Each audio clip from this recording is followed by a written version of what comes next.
तवासौ bill हक़्क़ि व तवासौ बिस सब्र। आमन्तु बिल्लाहि सदक़ल्लाहु मौलानल अज़ीम व सदक़ रसूलुहुन नबियुल अमीनुल मतीनुल करीम। नहनु अला ज़ालिका लमिनश शाहिदीन व शाकिरीन वल्हम्दुलिल्लाहि रब्बिल आलमीन।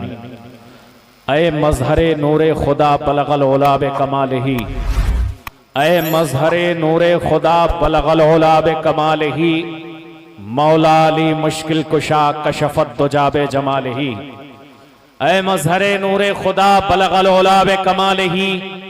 मौला अली मुश्किल कुशा कशफत दुजा बे जमालिही।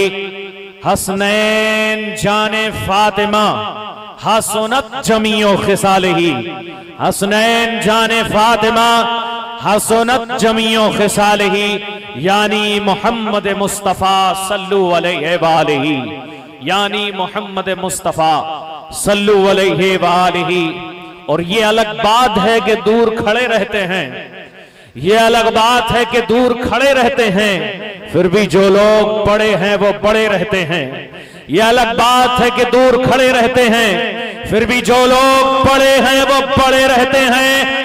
ऐसे असलाफ से मिलता है हमारा शजरा, ऐसे असलाफ से मिलता है हमारा शजरा, जिनके कदमों में कई ताज पड़े रहते हैं, जिनके कदमों में कई ताज पड़े रहते हैं। और शाहों से मिला है न तवंगर से मिला है, शाहों से मिला है न तवंगर से मिला है।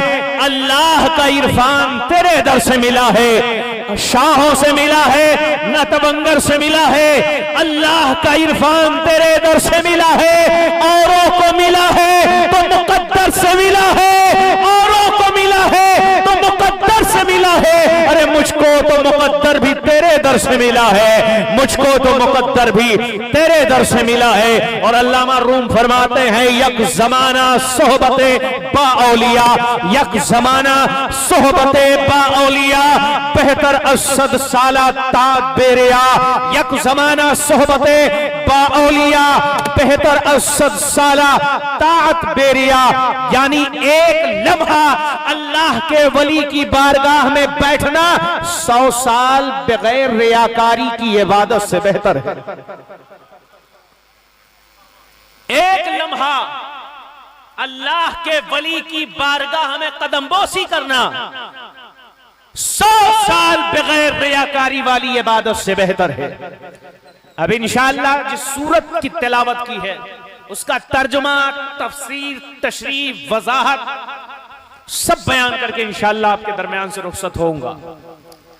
मगर इस बात को पहले समझ लें कि ये जगमगाते हुए मजार, ये बुजुर्गों के आस्ताने, ये दुनिया में बढ़ती हुई खैरात, ये आशिकों का हुजूम, ये अहले मोहब्बत का ठाठे मारता मजमा, ये अहले सिलसिला की जमात, आखिर ये शुरुआत कहां से हुई, इसकी इब्तिदा कहां से हुई, इसकी बुनियाद कहां से रखी गई? अल्लाहु अकबर कबीरा। इसकी बुनियाद 18 ज़िलहिज को रखी गई। यानी चाहे दुनिया का कोई सिलसिला हो, सिलसिला कादरिया हो, सिलसिला चिश्तिया हो, सिलसिला नक्शबंदिया हो, सिलसिला सहरवर्दिया हो, सिलसिला वारसिया हो, सिलसिला मदारिया हो, सिलसिला जहांगीरिया हो, सिलसिला शाज़लिया हो, सिलसिला साबरिया हो, सिलसिला निजामिया हो, सिलसिला अशरफिया हो, जितने सलासिल दुनिया में मौजूद है, इन सारे सिलसिलों की जब बुनियाद को तलाश करोगे तो उस बुनियाद का नाम है गदीर खुम। उस बुनियाद को गदीर खुम कहते हैं। इससे पेश करके मैं अपनी गुफ्तगू का बाज़ाब्ता आगाज करूं, मैं बेहतर और मुनासिब के साथ जरूरी भी यह समझता हूं कि उस नबी हाशमी की बारगाह में जी लगाकर हदिये दुरूदो तस्लीमात पेश किया जाए, जिसके वजूद की बुनियाद पर इस कायनात को सजाया गया, जिसके वजूद की बिना पर आसमानों के शामियाने ताने गए, जिसके वजूद की बुनियाद पर जमीन का फर्श बिछाया गया, जिसके वजूद की बुनियाद पर आदम की तख्लीक की गई, जिसके वजूद की बुनियाद पर इंसानियत मार्ग से वजूद में आई, जिसके वजूद की बुनियाद पर यह कायनात खल्क की गई, जिसके वजूद की बुनियाद पर यह शम्स और कमर बनाए गए, जिसके वजूद की बुनियाद पर यह पहलों पर बनाए गए, जिसके वजूद की बुनियाद पर यह खुशकोत्तर बनाए गए, जिसके वजूद की बुनियाद पर यह हवाएं फिजाएं बनाई गई, जिसके वजूद की बुनियाद पर यह चरिंद परिंद बनाए गए, जिसके वजूद की बुनियाद पर यह बहाइम और तयूर बनाए गए, यह सारी कायनात का जर्रा जर्रा अगर किसी के सदक़े में बना है तो वो ज़ाते मुस्तफा है। वो जो न थे तो कुछ न था, वो जो न हो तो कुछ न हो। अरे जान है वो जहान की, जान है तो जहान है, जान है तो जहान है। अल्लाह ने अपने बंदों पर फर्ज कर दिया कि ऐ मेरे बंदो, तुम अगर मुझसे जुड़ना चाहते हो तो मेरे मुस्तफा से जुड़ जाओ, मेरे मुस्तफा से जुड़ जाओ, मुझसे जुड़ जाओगे। मन युतीइ रसूल फक़द अता अल्लाह, जिसने रसूल की इताअत कर ली उसने अल्लाह की इताअत कर ली। वजह यह कि खुदा को किसी ने देखा नहीं है, किसी को मानने के लिए, किसी की इताअत करने के लिए, किसी के पीछे चलने के लिए, किसी के चाल चलन चरित्र किरदार व्यवहार अखलाक मोरल को कॉपी करने के लिए उसे देखना जरूरी है, उसे पहचानना जरूरी है, उसे जानना जरूरी है। खुदा वो है जिसे तुम देख नहीं सकते, खुदा वो है जिसे तुम जान नहीं सकते, खुदा वो है जिसे पहचान नहीं सकते। तो जब जान नहीं सकते, पहचान नहीं सकते, देख नहीं सकते तो उसे मानोगे कैसे? तो अल्लाह ने कहा कि मुश्तक आने की जरूरत नहीं है। मन युतीइ रसूल फक़द अता अल्लाह, रसूल की इताअत कर लो मुश्तक आ जाओगे, रसूल की इताअत कर लो मुश्तक आ जाओगे। ए बारी इलाहा, हम तेरी आवाज को सुनने के लिए कान तरस रहे हैं, तेरी आवाज सुनना चाहते हैं, तेरी बोली सुनना चाहते हैं, तेरी वाणी सुनना चाहते हैं। कहा सुनो, मुस्तफा की बात सुन लो, मेरी बात सुन ली। वमा यंतकु अनिल हवा इन हुवा इल्ला वह्युन युहा, रसूल जो कहते हैं खुद नहीं कहते, रब कहलवाता है तो कहते हैं। ऐ रब, अगर दुश्मनों पर तेरी मार, तेरा गजब देखना हो, यूं तो हर वक्त दुश्मनों पर तेरा गजब है, अल्लाह वालों, अल्लाह के वलियों के दुश्मनों पर तेरा गजब है, नबियों के दुश्मनों पर तेरा गजब है। लेकिन अगर इस गजब को हम प्रैक्टिकली देखना चाहते हो तो कैसे देखें? कहा मुस्तफा के गजब को देख लो, मेरे गजब को देख लोगे। वमा रमैत इज़ रमैत वलाकिन्नल्लाह रमा, महबूब जो मार मारी है आपने काफिरों को, ये आपने नहीं मारी है, आपके परवरदिगार ने मारी है। अल्लाह, हम गुनहगार बहुत हैं, हमसे खताएं बहुत होती हैं, गलतियां बहुत होती हैं। हम जब तेरी बारगाह में माफी का परवाना लेकर के आए, माफी मांगने के लिए आए, माफी की दरखास्त लेके आए, तो क्या करें? कहा वलौ अन्नहुम इज़ ज़लमू अनफुसहुम जाऊका फस्तगफिरुल्लाह वस्तगफर लहुमुर रसूल लवजदुल्लाह तव्वाबर रहीमा। अगर माफी मांगना चाहते हो मेरे मुस्तफा की चौखट पर आ जाओ, दो आंसू बहाओ, गुनाहों से तौबा करो, उसी चौखट की बरकत से मैं तुम्हारे गुनाहों को माफ कर दूंगा। तो अल्लाह को देखना इम्पॉसिबल है, इसलिए अल्लाह ने वो नूर भेज दिया जिसने खुदा को देखा हुआ था, उस नूर को मबूस फरमाया जिसने खुदा को देखा हुआ था। और वो नूर आया जिसने खुदा को देखा था। तो हमने खुदा को तो नहीं देखा, मगर उन आंखों को देख लिया जिन्होंने खुदा को देखा था, उन आंखों को देख लिया जिन्होंने खुदा को देखा था। खुदा के होने की गवाही कौन दे? तो सबसे पहले गवाही देने वाला कैसे गवाही देगा? एक आदमी गवाही दे कि मैंने फला शख्स को, फला को मारते हुए देखा है, तो लोग कहेंगे कि तुम आई विटनेस हो, मौकाए वारदात पर तुम मौजूद थे, चश्मदीद गवाह हो। कहा मैंने देखा है उस शख्स को, उसको मारते हुए।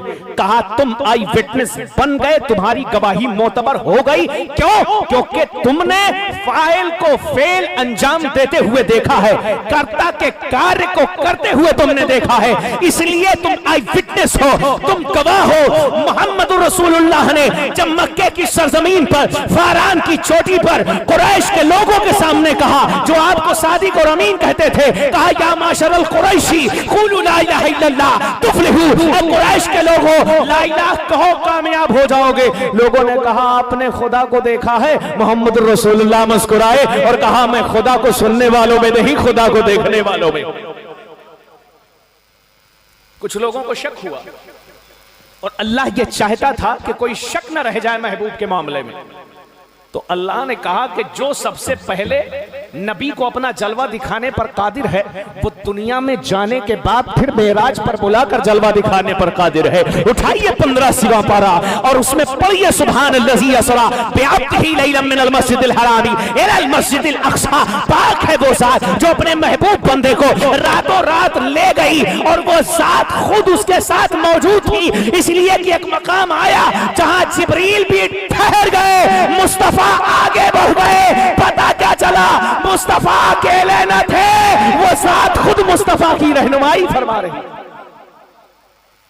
उसी रसूल हाशमी की बारगाह में जिनकी शान ये है साहिबुत ताज वल मेराज वल बुराक वल आलम, उस बारगाह का लुटता हुआ फैज, बढ़ता हुआ फैज, दाफिल बलाई वल वबाई वल कहती वल मर्द वल अलम, उसका नामे नामी इसमें गिरामी, इस्मुहु मक्तूबुन मरफूउन मशफूउन मनकोशुन फिल लौहि वल कलम। नबी की सियादत सय्यदुल अरब वल अजम, नबी का जिस्म अतहर, जिस्मुहु मुक़द्दसुन मुअत्तरुन मुतहहरुन मुनव्वरुन फिल बैति वल हरम। नबी का चेहरा शमशिद दुहा बद्री तुजा सदरी औला कहफिल वरा नूरी खुदा मिसबाही जुलम। नबी की शमाइल जमीली शियम, नबी की शफात शफील उमम, नबी की जूदो सखा साहिबिल जूदी वल करम, नबी की इस्मत व तहारत वल्लाहु आसिम हो, नबी का खातिम व जिब्रील खादिम हो, नबी का सफर वल मेराज सफर हो, नबी की सवारी वल बुराक मरकब हो, नबी का सफर वल मेराज सफर हो, नबी की नबी की इकामत व सिदरतुल मुंतहा मकाम हो,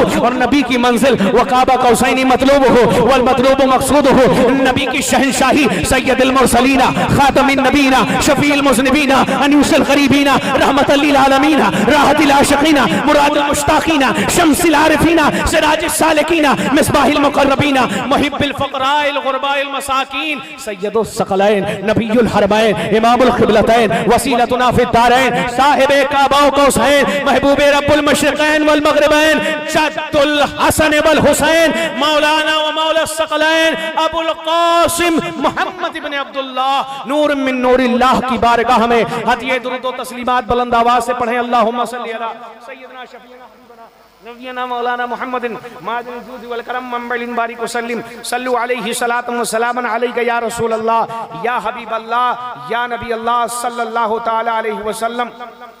जिस आयत करीमा की तिलावत का शर्फ हासिल किया है कुरान मजीद की एक खास सूरतुल मुबारका, जिसको सूरतुल असर कहा जाता है, और ये उर्स हर साल मनाया जाता है, और कुरान कह रहा है वल असर, कसम है जमाने की।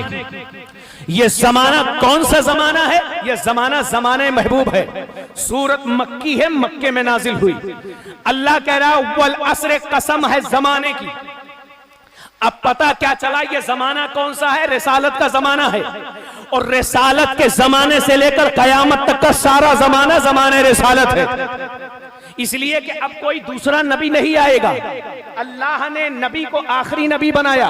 मा काना मुहम्मदुन अबा अहदिम मिन रिजालिकुम वलाकिन रसूलुल्लाहि व खातमन नबीय्यीन, आखिरी नबी बना करके भेज दिया। अब कोई दूसरा नबी इस दुनिया में आने वाला नहीं है।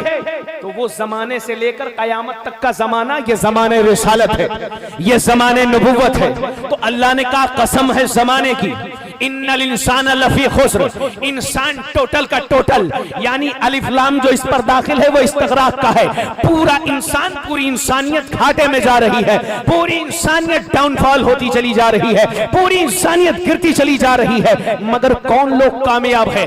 तो कुरान कहता है इल्लल्लज़ीना आमनु व अमिलुस्सालिहाति, मगर वो लोग जो ईमान लाए और नेक अमल किए, व तवासौ बिल हक़्क़ि, और जो एक दूसरे को हक की तलकीन करते हैं, एक दूसरे को हक का सबक देते हैं, सच्चाई का सबक देते हैं, सदाकत का सबक देते हैं, ईमानदारी का सबक देते हैं, दयानत का सबक देते हैं, व तवासौ बिस्सब्र, और जो एक दूसरे को सब्र की तलकीन करते हैं, एक दूसरे को सब्र की नसीहत करते हैं। अल्लाहु अकबर कबीरा। इस सूरतुल मुबारका को अगर समझना हो तो करबला के मैदान में कोई हुसैन से सीखे कि इस सूरतुल मुबारका पर अगर कामिल तरीके से इसकी तफसीर बनकर अगर किसी ने दुनिया को दिखाया है तो वो मैदान करबला है। करबला के मैदान में इमाम हुसैन ईमान भी सलामत लेकर के आए हैं। अल्लाह अकबर कबीरा। 28 रजब से निकला हुआ काफिला मक्का छोड़ करके, उम्रे का एहराम खोल करके, हज को तर्क करके अल्लाह अकबर कबीरा करबला की तरफ जा रहा है। लोग पूछ रहे हैं हुसैन कर हज के अय्याम नजदीक हैं, आप हज क्यों नहीं कर लेते? हुसैन ने बड़ा खूबसूरत जवाब दिया, कहा ऐ हाजियो, तुम बड़ी दूर दूर से हज करने के लिए आए हो, तुम बड़ी बड़ी दूर से तवाफ करने के लिए आए हो, बड़ी दूर से अरकान हज अदा करने के लिए आए हो, सफा मरवा की सही करने के लिए आए हो, रमिय जमार करने के लिए आए हो, वकूफ अरफात करने के लिए आए हो, और अल्लाह अकबर कबीरा तुम सारे अरकान अदा करो, मैं तुम्हारा हज बचाने करबला जा रहा हूं, मैं दीन बचाने करबला जा रहा हूं, मैं इस्लाम बचाने करबला जा रहा हूं, मैं शरीयत बचाने करबला जा रहा हूं, मैं तरीकत बचाने करबला जा रहा हूं। ऐ हाजियो, तुम्हें हज मुबारक हो, तुम आओ काबे का तवाफ करो, लब्बैक अल्लाहुम्मा लब्बैक की सदा दो, हज को मुकम्मल करो। इस हज की हुर्मत को, इस हज की अजमत को, इस हज के तकद्दुस को, इस हज के वकार को मैं बचाने के लिए करबला में अपना घर लुटाने जा रहा हूं। आमनु अमिलुस्सालिहात वतवासौ बिल हक़ वतवासौ बिस्सब्र। 4 चीजें एक जगह इकट्ठा है। सबसे पहले ईमान, ईमान सही करो, इसलिए कि अगर ईमान सही नहीं तो चाहे जो आदमी कर डाले सब बेकार है। अगर मकान की बुनियाद ही मजबूत ना हो या बुनियाद ही ना रखी जाए तो वो मकान किसी काम का नहीं है। सबसे पहले है ईमान। ईमान क्या है? आमन्तु बिल्लाहि व मलाइकतिहि व कुतुबिहि व रुसुलिहि वल यौमिल आखिरि वल क़द्रि खैरिहि व शर्रिहि मिन अल्लाहि तआला वल बासी बादल मौत। ईमान लाया मैं अल्लाह पर, उसकी किताबों पर, उसके फरिश्तों पर, उसके रसूलों पर, हर अच्छी बुरी तकदीर पर मरने के बाद दोबारा उठाए जाने। अल्लाह पर ईमान। अल्लाह पर ईमान क्या है? अल्लाह एक है, उसके सिवा कोई माबूद नहीं है, उसके सिवा कोई इबादत के लायक नहीं। आज हम पर एक इल्जाम लगाया जाता है कि हम वलियों से मांगते हैं, हम वलियों की चौखट पर मांगते हैं, और आयत पढ़ी जाती है इय्याका नअबुदु व इय्याका नस्तईन, हम तेरी ही इबादत करते हैं और तुझी से मदद मांगते हैं, हम तेरी ही इबादत करते हैं और तुझी से मदद मांगते हैं। लोग कहते हैं कि अल्लाह वालों से मत मांगो, अल्लाह वालों से मांगना शिर्क है, अल्लाह वालों से मांगना बिदअत है, अल्लाह वालों से मांगना अल्लाह को शरीक करना। मैंने कहा नादान, तूने हदीस कुदसी ना पढ़ी कि अल्लाह के रसूल फरमाते हैं कि सुनो सुनो, जब कोई बंदा नवाफिल के जरिए मेरा कुर्ब हासिल कर लेता है, मैं उसका हाथ बन जाता हूँ जिससे वो पकड़ता है, मैं उसके कान बन जाता हूँ जिससे वो सुनता है, मैं उसकी जबान बन जाता हूँ जिससे वो बोलता है, मैं उसके पांव बन जाता हूं जिससे वो चलता है। अब पता चला कि अल्लाह वालों से हम दुआएं क्यों कराते हैं, इसलिए हम जानते हैं ये जो अल्लाह की बारगाह में सवाल कर देंगे अल्लाह रद्द नहीं फरमाएगा, अल्लाह रद्द नहीं फरमाएगा।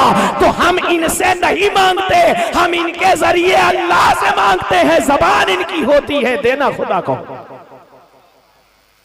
जबान इनकी होती है, देना खुदा का होता है। 4 चीजें हो गई, ईमान हो गया, अमले स्वाले हो गया। ईमान है, अमले स्वाले नहीं है, ईमान घटता चला जाएगा, ईमान का लेवल कमजोर होता चला जाएगा। ईमान लाने के बाद सबसे पहले क्या चीज? अमले स्वाले, नेक अमल करे बंदा, अच्छे अमल करे। अब कोई ये ना समझे कि मौलाना साहब बहुत मुश्किल कर देंगे गुफ्तगू को। नेक अमल का मतलब ये है कि 40 फीट का गड्ढा खोदना है या कोई पहाड़ तोड़ करके लाना है।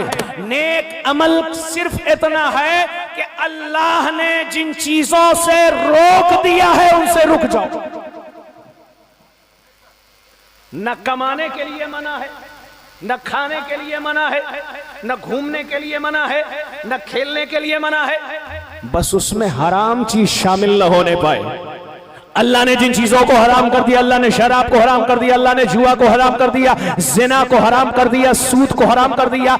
जिन चीजों को अल्लाह ने हराम कर दिया बस उन चीजों से बच जाओ, तुम अमलुस सालिहात में आ जाओ, नेक अमल में तुम्हारा शुमार हो जाएगा।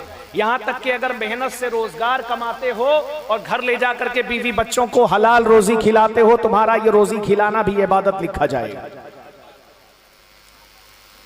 माँ बाप को मोहब्बत की नजर से देखते हो, ये भी तुम्हारा इबादत लिखा जाएगा। एक मोमिन दूसरे मोमिन से मुस्कुरा करके मिलता है, तुम्हारा ये अमल भी इबादत लिखा जाएगा। एक गरीब शख्स को कोई दूसरा शख्स कर्ज के तौर पर बतौर मदद कुछ दे देता है, यह भी इबादत लिखा जाएगा। और यहां तक लिखा उलमा ने कि अगर कोई शख्स अपने घर में दरवाजा और खिड़की इस तरह लगाए कि मेरे घर में अजान की आवाज आ जाए, तो उसका यह खिड़की दरवाजा लगाना भी इबादत लिखा जाएगा। यानी आप नियत कर ले, हर रुकन आपका इबादत बन जाएगा। वतवासौ बिल हक, हक की एक दूसरे को नसीहत करते हैं, हक के बारे में बताते हैं, सच के बारे में बताते हैं। और सच्चाई तो दुनिया से ऐसे नापेद हो गई कि आदमी कहता है कि अगर झूठ ना बोले तो काम ही नहीं चलता। एक आदमी घर में अच्छा खासा बैठा है और फोन आता है कि कहाँ हो, तो कहता है कि हम बहुत बिजी हैं, आज नहीं मिल पाएंगे। वो अच्छा खासा बैठा है, सोच रहा है कि कूलर के सामने बैठे, एसी के सामने बैठे, अभी बाहर निकलना पड़ेगा, धूप में जलना पड़ेगा, तपना पड़ेगा। और अल्लाह अकबर कबीरा, झूठ एक ऐसी बीमारी है जो सारी बीमारियों की जड़ है। इसलिए कुरान ने झूठों पर कहा लानतुल्लाहि अलल काज़िबीन, झूठों पर अल्लाह की लानत होती है, झूठों पर अल्लाह की लानत होती है। दिन भर झूठ। जो ताजिर तिजारत के लिए दुकान पर बैठा हुआ है, वो कह रहा है कि मेरे सामने जो माल रखा है, जो सामान रखा है, ये दुनिया का बेस्ट क्वालिटी का सामान है। और अपने साथी से कह रहा है कि सबसे घटिया वाला है, फुटपाथ पर से लेके आए हैं। और कस्टमर को सेटिस्फाई करने के लिए कसम भी खा रहा है। सुनो, अल्लाह के रसूल इरशाद फरमाते हैं, जो बात बात पर कसम खाए समझ लेना सबसे बड़ा झूठा है। इसलिए मोमिन की यह शान नहीं कि बात बात में झूठ बोले। अल्लाह के रसूल की बारगाह में एक शख्स है, कहा या रसूलल्लाह मुसलमान होना चाहता हूं। अल्लाह के रसूल ने कहा मरहबा, तुम मुसलमान हो जाओ, ईमान ले आओ। कहा या रसूलल्लाह लेकिन मेरी 4 शर्तें हैं, अगर इन 4 शर्तों को आपने मान लिया तो मैं इस्लाम को कबूल कर लूंगा। अल्लाह के रसूल ने फरमाया तेरी क्या 4 शर्तें हैं? कहा या रसूलल्लाह पहली शर्त तो यह है कि मैं झूठ बहुत बोलता हूं, और मैं झूठ इतना बोलता हूं कि मैं छोड़ूंगा नहीं झूठ बोलना। दूसरी शर्त यह है कि मैं शराब भी दबा के पीता हूं, और शराब भी पीना नहीं छोड़ूंगा, इसलिए कि उसके बगैर मुझे लगता है कुछ छूटा छूटा सा है, अधूरा अधूरा सा है। जब शराब पीता हूं तो पूरी तरीके से मैं कंप्लीट होता हूं, मुकम्मल होता हूं। कहा मेरी तीसरी शर्त यह है कि मैं जिना का भी आदी हूं, मैं जिना भी करता हूं, मैं ये भी नहीं छोड़ूंगा। और मेरी चौथी शर्त यह है कि मैं डकैती भी जबरदस्त अंदाज में डालता हूं, मैं डाका डालना भी नहीं छोड़ूंगा। अल्लाह के रसूल मुस्कुराए, और गोया आपने ये सोचा होगा कि सारी कमियां तो लेकर के बैठा है, इस्लाम कबूल करने के लिए आया, कह रहा है कि एक को छोड़ूंगा नहीं तो इस्लाम क्यों कबूल करना। आपने फरमाया अच्छा ठीक है तो इस्लाम कबूल कर ले, इन 4 में से एक चीज को छोड़ दे मेरे कहने से। कहा क्या? कहा झूठ छोड़ दे। सुभान अल्लाह की आवाज आ जाए, झूठ छोड़ दे।